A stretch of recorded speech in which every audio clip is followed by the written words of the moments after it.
প্রিয় দেশবাসী, আসসালামু আলাইকুম। আজকে আমি একটি গুরুত্বপূর্ণ বিষয় নিয়ে আলোচনা করব।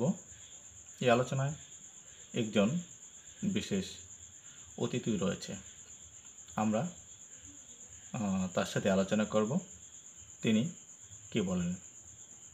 তিনি হলেন বাংলাদেশের একজন প্রখ্যাত সাংবাদিক ডক্টর মাহমুদুর রহমান।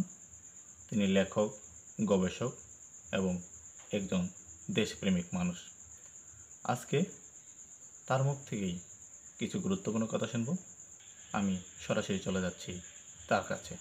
আপনাদের মনে রাখতে হবে, শেখ মুজিবুর রহমান স্বাধীন বাংলাদেশের প্রথম স্বৈরাচারী নেতা এবং শেখ মুজিবুর রহমান ফ্যাসিস্ট শেখ হাসিনার ফ্যাসিবাদের আইকন।